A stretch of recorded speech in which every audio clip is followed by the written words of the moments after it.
Before we dive into this one, make sure you hit subscribe, especially if you love uncovering the gritty, unfiltered stories of what World War II soldiers really went through. Because today we're talking about something every veteran remembered, and most would rather forget, the one food ration that soldiers absolutely refused to eat. And no, it wasn't because they were picky. It was because this ration was so revolting, so infamous, that troops said they'd rather go hungry than touch it. During World War II, feeding millions of men across multiple continents was, honestly, one of the greatest logistical challenges in human history. The United States Army's solution? The C-Ration, a pre-cooked canned meal designed to last through mud, heat, and well, even gunfire. Each C-Ration contained a meat component, a biscuit, a powdered beverage, and a dessert. On paper, it was balanced, but in reality, it was kind of a culinary nightmare. There were several varieties, from ham and eggs to chopped ham and eggs, beef stew, spaghetti with meat sauce, and yeah, the one we're focusing on today, ham and Lima beans. If you ask any World War II veteran what the worst ration of the war was, you'll hear one answer again and again: ham and Lima beans. The name alone struck fear into the hearts, and, well, the stomachs, of soldiers everywhere. This meal earned the nickname ham and mofos, and, yeah, we'll keep that family-friendly here, and it became universally despised across every branch of the United States military.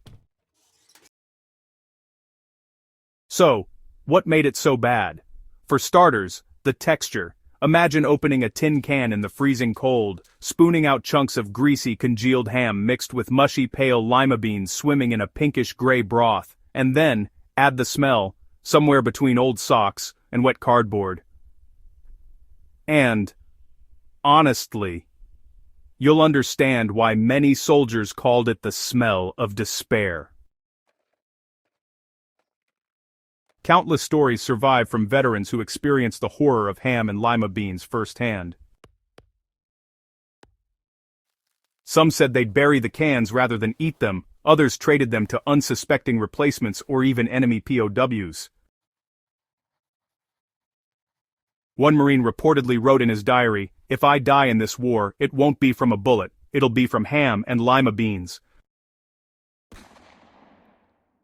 In the tropical heat of the Pacific, the high-fat ham quickly spoiled once opened. In Europe, the beans froze into a solid block, and well, in every environment, the flavor was consistent. Awful. Soldiers joked that ham and Lima beans must have been invented by the enemy. Others claimed it was the Army's secret weapon. Feed it to the enemy and win the war. Ironically, the ration wasn't meant to be a punishment. Military dietitians thought the combination of protein-rich ham and fiber-heavy beans was a perfect nutritional balance. It had everything a soldier needed: calories, protein, and fat. But what they didn't account for was taste, and, well, morale. Under combat stress, soldiers needed food that, lifted their spirits. Instead, ham and Lima beans did the opposite. Nutritionists later admitted that while the ration was technically perfect, it was, honestly, psychologically devastating. A meal soldiers hated could ruin their appetite, weaken morale, and make them dread mealtime, which, on the battlefield, was often the only small comfort they had. Because of its reputation, ham and Lima beans became a sort of currency among troops, but, not in the way you might think. Men would trade multiple cans of it for a single can of beef stew or spaghetti. Some units made jokes out of it, using it as punishment for losing bets or failing inspections. In certain camps, ham and Lima beans night meant it was time to dig the burn pit. Soldiers would toss the cans into the fire, watching them hiss and pop like tiny bombs. The smell that followed, one veteran described it as something that could clear a foxhole faster than incoming artillery. New recruits, fresh meat as they were often called, didn't know any better. When supply trucks rolled in, they'd eagerly grab whatever rations they could. The veterans just stood by and watched, grinning. A few hours later, the recruits would learn the hard way. That's how ham and lima beans became a sort of initiation ritual, a test every soldier faced at least once. By 1944, reports were flooding in from every theater. Soldiers were dumping or refusing the rations outright. Commanders noted it in field reports. Eventually, the Army Quartermaster Corps got the message. Ham and lima beans were quietly phased out by the end of the war, replaced with more tolerable options like pork and beans and beef hash.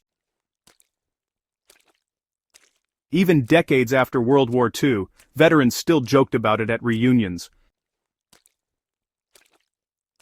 You could bring up D-Day, Iwo Jima, or the Battle of the Bulge, but, mention ham and lima beans and every veteran would groan. Ironically, collectors today pay good money for unopened cans. They're rare relics of a time when soldiers faced not just bullets and bombs, but terrible food. In modern military training, ration developers actually use the story of ham and lima beans as a lesson in morale psychology. It proved that food isn't just fuel, it's emotional survival. Because when you're fighting for your life, even a bad meal can break your spirit. So, what do you think? Was ham and lima beans truly the worst ration of World War II? Or have you heard of something even worse that soldiers had to endure? Let me know in the comments, and if you love uncovering the forgotten human side of World War II history, subscribe for more stories just like this one.